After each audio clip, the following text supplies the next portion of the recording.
اعوذ باللہ من الشیطان الرجیم بسم اللہ الرحمن الرحیم السلام علیکم ورحمۃ اللہ وبرکاتہ۔ میں امید کرتی ہوں کہ آپ سب خیر و عافیت سے ہوں گے۔ میری دعا ہے کہ اللہ پاک آپ سب کو خیر و عافیت سے رکھیں، آمین۔ ناظرین، آج کا ہمارا موضوع ہے نوجوان لڑکیوں میں نئی شادی پر پہلی سہاگ کے تجربے۔ مباشرت کے وقت تکلیف کی طرح سہاگ رات کے کئی دوسرے تجربوں کے متعلق بھی نوجوان لڑکیوں اور عورتوں میں کئی قسم کی غلط فہمیاں پائی جاتی ہیں، اور یہ غلط فہمیاں شادی شدہ زندگی کا جنسی سکھ حاصل کرنے کی راہ میں رکاوٹ بن سکتی ہیں۔ ایک جوان لڑکی اپنی سہاگ رات کا ذکر کرتے ہوئے اپنی سہیلیوں سے کہتی ہے کہ اس کے شوہر نے ایک ہی رات میں 3 یا 4 بار مباشرت کی۔ ایک دوسری شادی شدہ لڑکی اپنی سہیلیوں کو اپنے سیکس کے تجربات بتاتے ہوئے کہتی ہے کہ وہ اپنے خاوند کی طرف سے خاموش دعوت ملنے پر ہی اپنے اندر جنسی خواہش اور تناؤ محسوس کرنے لگتی ہے اور بلا تاخیر اور بے جھجک اپنا جسم اپنے شوہر کو سونپ دیتی ہے۔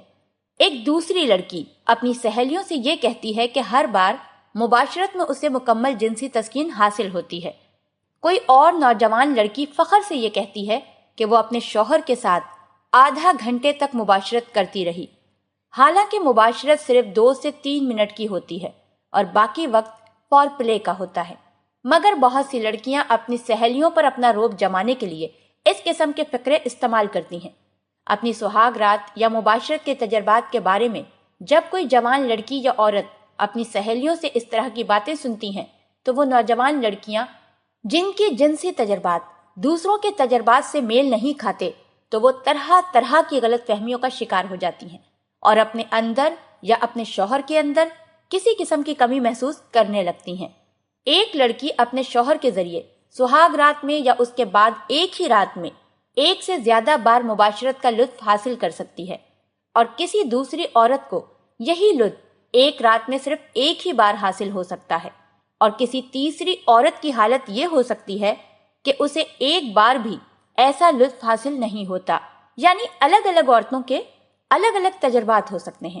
لہٰذا اپنی سہیلیوں کی باتیں سن کر اپنے یا اپنے شوہر کے اندر کسی قسم کی کمی تلاش کرنے کے بجائے اپنے تجربات کا صحیح دستیاب معلومات سے موازنہ کریں اور اپنی جنسی زندگی کو خوشیوں سے بھر لیں۔ اللہ پاک ہم سب کو دین کی سمجھ عطا فرمائے اور اس کے مطابق زندگی بسر کرنے کی توفیق عطا فرمائے، آمین۔ آپ سے گزارش کرتی ہوں کہ آپ ہمارے چینل کو ضرور سبسکرائب کر لیں۔